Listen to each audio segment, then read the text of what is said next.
नमस्कार, स्वागत है आप सभी का दिव्य हिमाचल टीवी में। शाम के 6 बज चुके हैं। मैं शकील कुरैशी आपके साथ जुड़ा हूं। आज दिन भर क्या कुछ रहा है खास, उसकी जानकारी हम आपको देंगे। राजधानी शिमला में आज उपराष्ट्रपति आए हैं। देश के उपराष्ट्रपति जगदीप धनखड़ शिमला में हैं। रात्रि जो विश्राम है उनका यहीं पर रहेगा, रात्रि निवास। और क्या कुछ उनकी खातिरदारी में आज होने वाला है और सरकार ने किस तरह से उनका स्वागत यहां पर किया है, इसकी जानकारी हम आपको देंगे।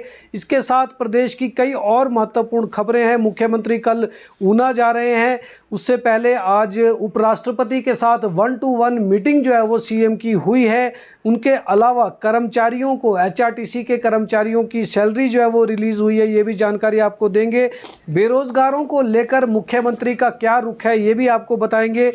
और इसके साथ साथ शिक्षा विभाग में कुछ बड़े फैसले हुए हैं। शिक्षा विभाग में 103 स्कूल बंद किए गए हैं। विस्तार से इसकी चर्चा करेंगे। एक अध्यापक संघ जो है वो दो फाड़ हुआ है। व्यापारियों पर शिकंजा कसा गया है। 20 अधिकारी ट्रांसफ़र हुए हैं। कौन से ये अधिकारी हैं, विस्तार से इन खबरों पर हम चर्चा करेंगे। तो शुरुआत हम करते हैं हिमाचल प्रदेश की राजधानी शिमला में आए उपराष्ट्रपति जगदीप धनखड़ की। तो आज उपराष्ट्रपति शिमला में हैं और इस वक्त प्रदेश के राजभवन में जो है वो मौजूद हैं। राज्यपाल शिव प्रताप शुक्ल वहाँ पर हैं और कुछ देर पहले मुख्यमंत्री सुखविंदर सिंह सुक्खू भी गए थे मुलाकात के लिए। हालांकि सुबह जब उपराष्ट्रपति शिमला आए थे तो मुख्यमंत्री अपने कैबिनेट मंत्रियों के साथ स्वागत के लिए अनाडेल मैदान गए थे, लेकिन दोपहर बाद अभी शाम को करीब 4 बजे के करीब मुख्यमंत्री दोबारा से राजभवन गए हैं और राजभवन में उन्होंने उपराष्ट्रपति के साथ मुलाकात की है। अलग से उनकी बैठक हुई है। तो सुबह 11 बजे उपराष्ट्रपति का काफिला जो है वो शिमला, वो विशेष विमान द्वारा जो है वो शिमला पहुंचे और काफिला माल रोड होता हुआ जो है वो राजभवन यहां पर पहुंचा। अनाडेल में राज्यपाल शिव प्रताप शुक्ल, मुख्यमंत्री सुखविंदर सिंह सुक्खू, मिनिस्टर इंचार्ज जो थे, minister in waiting Mukesh Agnihotri जो उप मुख्यमंत्री हैं प्रदेश के, वो थे। लोक निर्माण मंत्री विक्रमादित्य सिंह यहाँ पर मौजूद थे। तो सरकार की तरफ से यहाँ पर उपराष्ट्रपति का पहली बार आने पर जो है वो स्वागत किया गया और स्वागत करने के बाद ये काफिला जो है वो राजभवन निकल गया। तो उनके सम्मान में आज रात्रि भोज जो है वो राजभवन ने रखा है, जिसमें पूरी सरकार वहाँ पर मौजूद रहेगी। वरिष्ठ अधिकारी जो है वो वहाँ पर मौजूद रहेंगे और कई गणमान्य लोगों को इस रात के डिनर में जो है वो बुलाया गया है। तो इस तरह से उपराष्ट्रपति का ये कार्यक्रम जो है वो रहेगा। आपको बता दें कल उपराष्ट्रपति वापस जो है वो जाएंगे और यहाँ से उनका सोलन जाने का सुबह कार्यक्रम है। सोलन में वो रिटायर्ड जो सुप्रीम कोर्ट के चीफ जस्टिस ऑफ इंडिया है TS ठाकुर, उनके घर पे उनका जाना होगा और उसके बाद फिर नौनी विश्वविद्यालय जो बागवानी विश्वविद्यालय है उसमें जाएंगे। वहाँ पर एक कार्यक्रम का आयोजन जो है वो किया जा रहा है। बच्चों के साथ संवाद वहाँ पर उपराष्ट्रपति करेंगे और उसके बाद सीधे वो चंडीगढ़ जाएंगे और चंडीगढ़ से बेंगलुरु की फ़्लाइट लेंगे। तो इस तरह का कार्यक्रम जो है वो उपराष्ट्रपति का यहाँ पर रहने वाला है। तो आज अभी जब राजभवन में उपराष्ट्रपति पहुँचे तो शाम के समय मुख्यमंत्री सुखविंदर सिंह सुक्खू भी उनसे मुलाकात करने के लिए विशेष तौर पर वहाँ गए। उन्होंने सरकार की तरफ से उपराष्ट्रपति को सम्मानित किया और उन्हें टोपी और शॉल भेंट करने के साथ साथ रणसिंगा भी भेंट किया और साथ ही साथ हिम इरा के जो प्रोडक्ट हैं, जो हिमाचल प्रदेश में सरकार की एक एजेंसी जो रूरल लाइवलीहुड मिशन द्वारा तैयार की जा रही है, जो स्वयंसेवी महिलाएं इसके साथ जुड़ी हैं, उनके द्वारा ये उत्पाद तैयार किए जाते हैं। वो विशेष रूप से हिम इरा के उत्पाद उपराष्ट्रपति को उनके सम्मान में यहाँ पर दिए गए हैं। इसके बाद जो जानकारी हमारे पास है, उन्होंने सम्मानित किया मुख्यमंत्री ने और फिर दोनों के बीच में जो है वो 1-to-1 मीटिंग यहाँ पर हुई है। लगभग आधा पौना घंटा जो है वो मुख्यमंत्री सुखविंदर सिंह सुक्खू उपराष्ट्रपति के साथ मौजूद थे और उनके साथ जो है वो चर्चा उन्होंने की। हिमाचल प्रदेश के विषय को लेकर हिमाचल प्रदेश की विस्तार से जानकारी उन्होंने दी और सरकार के कई कार्यों की जानकारी उन्होंने दी। सरकार की क्या योजनाएं हैं हिमाचल प्रदेश के विकास को लेकर, उन सभी का उल्लेख जो है वो मुख्यमंत्री ने इस मीटिंग के दौरान किया। तो कल उपराष्ट्रपति वापस जो है वो लौट जाएंगे शिमला से। तो पहली बार वो आए हैं। इस बार राष्ट्रपति द्रौपदी मुर्मू का कार्यक्रम जो समर वेकेशन का होता है वो इस बार टल गया था, लेकिन उपराष्ट्रपति यहाँ पर जो है वो इस बार आए हैं।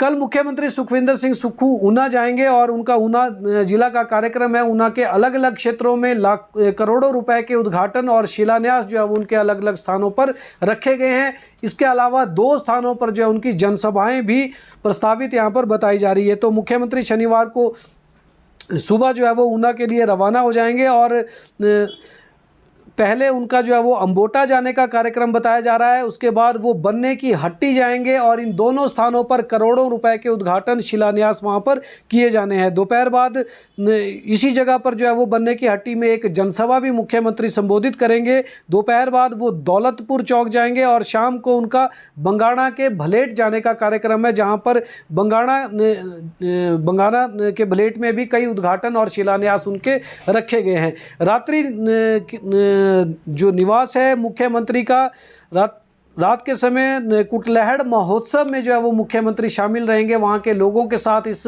महोत्सव के मुख्य अतिथि के तौर पर जो है वो कुटलहड़ महोत्सव में मुख्यमंत्री होंगे। और उसके बाद 8 तारीख को यानी परसों उनके ऊना में वापस वो आएंगे। ऊना में उनके कुछ कार्यक्रम रखे गए हैं और वहाँ पर उद्घाटन और शिलान्यास के कार्यक्रमों के बाद दोपहर में मुख्यमंत्री वापस जो है वो 8 तारीख को वापस शिमला लौट आएंगे। 9 तारीख को उनका फिर किन्नौर जाने का टूर है। किन्नौर के कल्पा में वो होंगे और 10 तारीख को शिपकी लादर्रा में जो है उनका कार्यक्रम बताया जा रहा है। तो अब 10 तारीख तक मुख्यमंत्री के इसी तरह के कार्यक्रम रहेंगे, लेकिन 8 तारीख को दोपहर के बाद जो है वो मुख्यमंत्री शिमला में ही उपलब्ध रहेंगे। आज हिमाचल प्रदेश में आपदा से निपटने की तैयारियां जो है वो जोर शोर पर की गई और मॉक ड्रिल जो है वो विशेष तौर पर पूरे प्रदेश में आज रखी गई थी। तो इस मॉक ड्रिल के दौरान आपदा के समय में प्राकृतिक आपदा अगर हिमाचल प्रदेश में आती है या भूकंप वगैरह कुछ आता है तो उससे निपटने के लिए प्रशासन कितना ज़्यादा जो है वो यहाँ पर तैयार है, उस तैयारियों को आज देखा गया। ब्लॉक स्तर तक हर जगह पर आज ये मेगा मॉक ड्रिल जो है वो पूरे प्रदेश में आयोजित की गई और तैयारियों का आकलन जो है वो यहाँ पर किया गया, क्योंकि आने वाले दिनों में बरसात का सीजन भी आएगा और इस सीजन में मॉनसून जो है वो कहर बरपा सकता है। इस तरह की एक प्रेडिक्शन मौसम विभाग की तरफ से भी है, क्योंकि 109% बारिश जो है वो अधिक बताई गई है आने वाले दिनों के लिए। अब बात करते हैं प्रदेश के निजी बस ऑपरेटरों की। तो निजी बस ऑपरेटरों को भारतीय जनता पार्टी ने समर्थन दिया है। पिछले कल भी हमने आपको ये सूचना दी थी कि प्राइवेट बस ऑपरेटरों ने ये आरोप एचआरटीसी पर लगाया है कि जो 422 जो रूट उन्होंने आइडेंटिफाई किए हैं, अपने सरेंडर रूट जो उन्होंने किए हैं, वो पूरी तरह से गलत है। इस सूची को संशोधित करने के लिए प्राइवेट ऑपरेटरों ने एक पत्र भी अतिरिक्त मुख्य सचिव परिवहन को लिखा है, लेकिन उन्होंने कई तरह के आरोप इसमें लगाए हैं। उनका कहना है कि जो रूट एचआरटीसी को कभी मिले ही नहीं, जिनका उन्होंने टैक्स कभी नहीं भरा, उन रूटों को सरेंडर किया जा रहा है। तो इस पर भारतीय जनता पार्टी ने भी जो है वो अपने तेवर तीखे किए हैं और इन प्राइवेट बस ऑपरेटरों को भाजपा ने समर्थन दिया है और उन्होंने कहा है कि एचआरटीसी की जो ये संशोधित सूची है इसको जो है वो देखा जाए और इस तरह से ये गलत किया जा रहा है। गैर कानूनी तरीके से एचआरटीसी अपने रूटों को जो है वो सरेंडर कर रही है, जिसका उसने कभी भी टैक्स नहीं भरा है। तो भाजपा का समर्थन जो है वो इन प्राइवेट बस ऑपरेटरों को हिमाचल प्रदेश में मिला है। वहीं व्यापारियों पर शिकंजा कसने की एक जानकारी हम आपको दे दें कि दुकानों के बाहर जीएसटी नंबर जिन भी दुकानदारों ने, व्यापारियों ने नहीं लगाया है अपनी दुकानों के बाहर, उनके खिलाफ अब कार्रवाई की जाएगी। और जो राज्य कर एवं आबकारी विभाग का एक अलग से जीएसटी विंग बना है, उसने 4 जुलाई तक प्रदेश भर में विशेष अभियान चलाने का ऐलान कर दिया है और ये जो अभियान है जीएसटी विंग का, ये शुरू भी हो चुका है और व्यापारियों पर अब इससे जो है वो शिकंजा कसा जाएगा जिन्होंने भी जीएसटी नंबर अपनी दुकानों के बाहर नहीं लगाए हैं। कर्मचारियों को सैलरी मिली है और ये कर्मचारी एचआरटीसी के हैं जो सैलरी का वेट करते हैं। लगभग 5 और 6 तारीख को इनको हर महीने सैलरी दी जाती है। तो आज भी सरकार के वित्त महकमे की तरफ से ग्रांट जो दी जाती है एचआरटीसी को, वो 50 करोड़ रुपए की ग्रांट रिलीज़ कर दी गई है और उससे इन कर्मचारियों के वेतन का जो है वो भुगतान एचआरटीसी ने शुरू कर दिया है। हालांकि अभी जो पेंशन मिलती है एचआरटीसी के जो सेवानिवृत्त कर्मचारी हैं, उनको अभी पेंशन के लिए इंतज़ार करना पड़ेगा और 18 से 20 तारीख तक जो है उनके लिए अलग से सरकार विशेष ग्रांट देती है ताकि उनकी पेंशन की देनदारी भी चुकता हो जाए। तो 45 करोड़ रुपए की राशि कर्मचारियों के वेतन पर खर्च होती है और उसके अलावा 16 करोड़ से ज़्यादा की राशि जो है वो पेंशन के लिए देनी पड़ती है। तो इस तरह से सरकार जब ग्रांट देती है एचआरटीसी को तभी ये वेतन और पेंशन की अदायगी यहाँ पर हो पाती है। तो कर्मचारियों को आज सैलरी जो है वो एचआरटीसी कर्मचारियों को दे दी गई है। अब बात करते हैं बेरोजगारों को लेकर। तो मुख्यमंत्री सुखविंदर सिंह सुक्खू बेरोजगारों को लेकर क्या सोच रखते हैं, ये जानकारी हम आपको दे दें।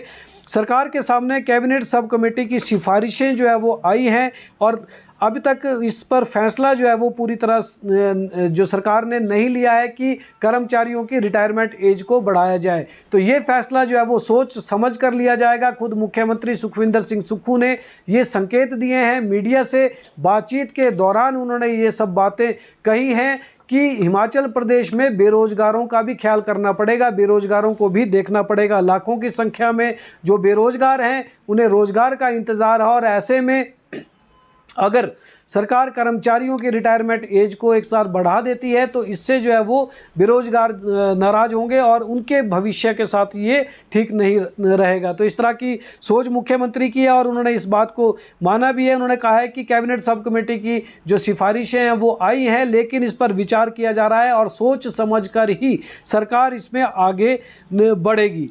और उनका ये भी जो संकेत उन्होंने दिए हैं कि अगर रिटायरमेंट एज बढ़ाने की बात भी होगी तो एक फार्मूला इसमें लाया जा सकता है सामने की कोई एक महीना या तारीख जो है वो तय कर दी जाएगी, उसी में सारे कर्मचारी जो रिटायर होने वाले हैं उनको रिटायर किया जाए। तो इससे नेचुरली वो इनकी जो रिटायरमेंट एज है वो खुद ब खुद एक तरह से जो है वो बढ़ जाती है। तो इस तरह का भी एक फार्मूला जो है वो सरकार सोच रही है, इस पर भी विचार किया जा रहा है। लेकिन बेरोजगारों का भी पूरा ध्यान इस वक्त मुख्यमंत्री के जहन में पूरी तरह से यहाँ पर है।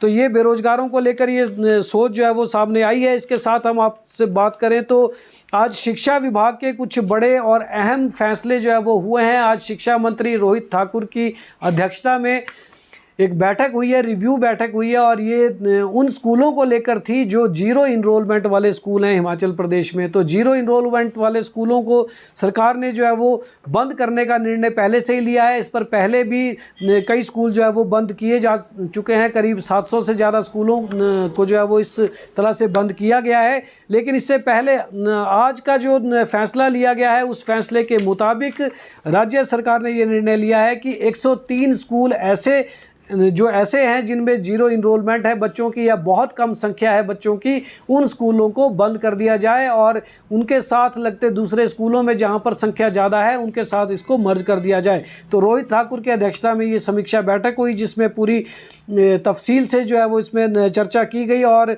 जीरो इनरोलमेंट वाले स्कूल बंद करने का निर्णय जो है यहाँ पर लिया गया। और ऐसे लगभग 103 स्कूल हैं जिनको लेकर फैसला लिया गया है। इसमें 72 प्राइमरी स्कूल बताए जा रहे हैं, 28 मिडिल स्कूल बताए जा रहे हैं और 3 हाई स्कूल ऐसे हैं जहां पर बच्चों की जीरो इनरोलमेंट है। और आपको बता दें कि 21 अप्रैल तक का डाटा जो है वो राज्य सरकार ने, शिक्षा विभाग ने इसमें एकत्र किया है। यानी 21 अप्रैल तक उन्होंने देखा है कि कितने स्कूलों में कितनी इनरोलमेंट जो है वो बच्चों की हुई है। अब जब बच्चे ही स्कूल में नहीं है तो उन स्कूलों को चलाकर भी कोई फ़ायदा नहीं है। ऐसे कई उदाहरण जो है वो पीछे सामने आ चुके हैं जिसमें शिक्षक हैं लेकिन बच्चे नहीं हैं, या 5 बच्चे हैं तो उन पर जो है वो 10 शिक्षक वहाँ पर उनको पढ़ाने के लिए रखे गए हैं। तो इस तरह की जो पूरी एक व्यवस्था है उसको यहाँ पर व्यवस्था परिवर्तन वाली सरकार जो है वो लगातार बदल रही है और 700 के करीब स्कूल पहले भी बदले जा चुके हैं और अब 103 स्कूलों को बंद करने का फैसला ले लिया गया है। तो जल्दी ही इसकी जो डिटेल है, इसकी सूची, कौन कौन से ज़िले में कितने स्कूल बंद होंगे, कौन से स्कूल बंद होंगे, ये सूची भी जो है वो शिक्षा विभाग जारी कर देगा। लेकिन यहाँ से शिक्षक जो भी यहाँ पर लगाए गए थे उनको अब तबादले उनके कर दिए जाएंगे। तो 6ठी से 12वीं तक 25 से कम छात्र संख्या वाले स्कूलों को जो है वो मर्ज किया जा रहा है। ये फैसला यहाँ पर लिया गया है। तो इस तरह से एक बड़ा निर्णय आज शिक्षा विभाग में सरकार ने एक बार फिर से लिया है। वहीं अगर हम बात करें अध्यापक संघों की, तो जो राजकीय अध्यापक संघ है ये गुटों में बंट चुका है और 2 फाड़ हो चुका है। ये मामला है राजकीय अध्यापक संघ का। तो संघ की मान्यता को लेकर जो है वो यहाँ पर एक सवाल उठाए गए हैं। हिमाचल राजकीय अध्यापक संघ में मान्यता को लेकर एक बार फिर से घमासान जो है वो मचा है। संघ के अस्तित्व को लेकर सवाल उठाए गए हैं। शिमला में आज बाकायदा एक प्रेस वार्ता यहाँ पर की राजकीय अध्यापक संघ के प्रदेश अध्यक्ष नरोत्तम वर्मा ने। उन्होंने कहा कि वीरेंद्र चौहान गुट को उन्होंने जो है वो असंवैधानिक करार दिया है। उन्होंने कहा कि 2 गुट बन जाने के कारण कर्मचारियों के जो असली मुद्दे हैं वे सरकार तक नहीं पहुंच पा रहे हैं और दूसरे गुट के अध्यक्ष वीरेंद्र चौहान पर उन्होंने गंभीर आरोप भी इस दौरान जो है वो प्रेस वार्ता में लगाए हैं। तो इस पर जो दूसरा गुट है वीरेंद्र चौहान गुट, उन्होंने वो भी राजकीय अध्यापक संघ के अध्यक्ष जो है वो एक गुट के अध्यक्ष हैं वीरेंद्र चौहान। उन्होंने अपने ऊपर लगाए गए ये सभी आरोप जो है वो निराधार बताए हैं। उनका कहना है कि राजकीय अध्यापक संघ केवल एक ही है और जो लोग संघ की मान्यता पर सवाल उठा रहे हैं उन्हें संघ जो है वो पहले ही निष्कासित कर चुका है। तो ये 2 तरफा जो है लड़ाई जो है यहाँ पर शुरू हो चुकी है राजकीय अध्यापक संघ में। एक तरफ राजकीय अध्यापक संघ है जो अब 2 फाड़ हो गया है, दूसरी तरफ प्राथमिक अध्यापक संघ है जिनका संघर्ष जो है वो शिमला में चला हुआ है। तो कुल मिलाकर अध्यापकों का ये इस वक्त जो है वो मामला चल रहा है। प्रदेश में गुटबाजी चल रही है, धरने प्रदर्शन चल रहे हैं और तीसरी तरफ सरकार स्कूलों को मर्ज कर रही है, स्कूल बंद कर रही है। ऐसे स्कूल जहां पर बच्चों की संख्या ही बहुत कम है या बच्चे ही उन स्कूलों में जो है वो इनरोल नहीं हो पाए हैं। अब बात करते हैं 20 अधिकारियों के ट्रांसफ़र्स को लेकर। तो आपको बता दें कि ये ट्रांसफ़र्स ऐसे कोई ऑर्डर जो है वो ट्रांसफ़र्स के नहीं निकले हैं, लेकिन बिजली बोर्ड में राज्य सरकार ने एक विकल्प अधिकारियों कर्मचारियों को दिया है कि वो पावर कारपोरेशन, ट्रांसमिशन कारपोरेशन या फिर आपके ऊर्जा निदेशालय से वापस अपने मूल विभाग में जा सकते हैं या वहीं पर रहने का विकल्प दे सकते हैं। तो ऐसे जिन अधिकारियों ने विकल्प नहीं दिया है तो लगभग 20 ऐसे इंजीनियर्स हैं जिनको वापस उनके मूल विभाग में ट्रांसफ़र कर दिया गया है, उनको बिजली बोर्ड में वापस भेज दिया गया है, पावर कारपोरेशन, ट्रांसमिशन कारपोरेशन और ऊर्जा निदेशालय से। तो इन्होंने विकल्प नहीं दिया था और अब ये बिजली बोर्ड में चले गए हैं। लेकिन दिक्कत ये हो गई है कि बिजली बोर्ड में पहले से ही सरप्लस स्टाफ है उन पदों पर और अब जो वहाँ पर ये अधिकारी गए हैं इनके पास कोई भी काम नहीं है, इनको कोई भी ओहदा जो है वो फिलहाल नहीं दिया गया है। तो इससे एक स्थिति जो है वो अचरज वाली स्थिति जो है वहाँ पर हो चुकी है और जो बिजली बोर्ड का प्रबंधन है वो अभी सोच विचार कर जो है वो देख रहा है कि कब तक इन्हें कौन सा पद जो है यहाँ पर दिया जाए, कैसे इन पदों पर जो है इनकी नियुक्तियाँ की जाए। तो इसके अलावा 41 ऐसे कर्मचारी हैं जिन्होंने अपना ऑप्शन दिया था बिजली बोर्ड को कि वो पावर कारपोरेशन, ट्रांसमिशन कारपोरेशन या फिर ऊर्जा निदेशालय में जाना चाहते हैं, तो उनको वहाँ से भेज दिया गया है। लेकिन 20 अधिकारी जो है वो इंजीनियर लेवल के वो अभी बिजली बोर्ड में आ गए हैं और उनके लिए फ़िलहाल कोई भी यहाँ पर जगह खाली नहीं बची है। शिमला आज पूरी तरह से जाम रहा है और मनाली में हुड़दंग हुआ है। ये भी एक महत्वपूर्ण मामला है क्योंकि राजधानी शिमला में टूरिस्ट जो है वो इस वक्त काफ़ी संख्या में पहुंच चुके हैं। टूरिस्ट जो है वो हिमाचल प्रदेश की आबो हवा का इस वक्त पूरा आनंद लेने के लिए हिमाचल की पर्यटक सैरगाहों में पहुंच रहे हैं। लेकिन राजधानी शिमला में इसकी वजह से जो है वो जाम भी लगा हुआ है। पिछले कल भी देर रात तक जाम लगा रहा शिमला में और आज भी सुबह से दोपहर बाद तक जो है वो शिमला की सड़कों पर जो सर्कुलर रोड है, मुख्य मार्ग, वहाँ पर जाम रहा। इसके अलावा जो बाईपास रोड है वो भी काफ़ी हद तक जो है वो जाम रहा। इसके साथ साथ आज शिमला में वीवीआईपी मूवमेंट भी थी। उपराष्ट्रपति यहाँ पर आए हैं, उनकी वजह से भी आज काफ़ी देर तक जो है वो मार्ग में जो है वो वाहनों को रोका गया ताकि स्मूथ जो है वो वीआईपी मूवमेंट वहाँ पर हो सके। तो उसकी वजह से भी काफ़ी यहाँ पर दिक्कतें हुई लोगों को। लेकिन दूसरी तरफ जो टूरिस्ट यहाँ पर आए हैं वो काफ़ी ज़्यादा संख्या में आ गए हैं, जिससे काफ़ी ज़्यादा जाम जो है वो शिमला की सड़कों पर लग रहा है।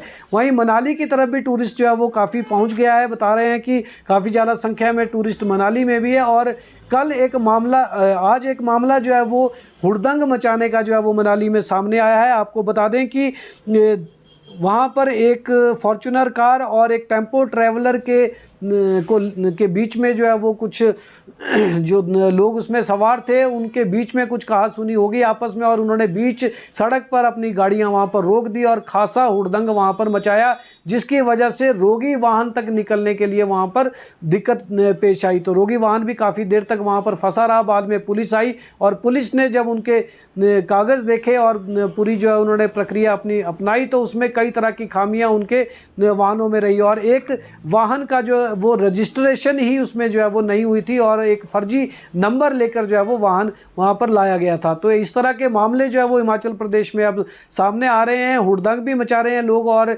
नियमों की भी पालना नहीं कर रहे हैं। हालांकि टूरिस्ट का जो है वो हिमाचल प्रदेश में पूरा स्वागत किया जाता है हर एक पर्यटक सैरगाह पे, लेकिन इस तरह के जो हुड़दंगी होते हैं उनसे भी आम जनता को काफ़ी ज़्यादा परेशानी वहाँ पर हो रही है। तो मौसम की अगर हम बात करें तो प्रदेश का मौसम अब अगले कुछ दिनों तक साफ रहने वाला है। फिलहाल 9 तारीख तक 9 जून तक जो है वो प्रदेश का मौसम साफ रहेगा और इस दौरान जो है वो कहीं पर भी बारिश का पूर्वानुमान फिलहाल जो है वो नहीं दिया गया है। पिछले पूरे महीने बारिश लगी रही और अभी भी पिछले 4-5 दिनों तक जो है वो जमकर बारिश हिमाचल प्रदेश में हुई है। खासकर कई प्रमुख जो क्षेत्र हैं प्रदेश के वहाँ पर बारिश जो है वो झमाझम हुई, उसके साथ ओलावृष्टि भी है यहाँ पर जो है वो काफ़ी आंकी गई है। तो फिलहाल लोगों को अब कुछ राहत मिलने जा रही है। 9 तारीख तक मौसम शुष्क रहेगा और इस दौरान जो है वो अधिकतम तापमान में भी कोई ज़्यादा वृद्धि जो है वो नहीं होगी, ऐसा पूर्वानुमान जो है वो मौसम विभाग ने दिया है।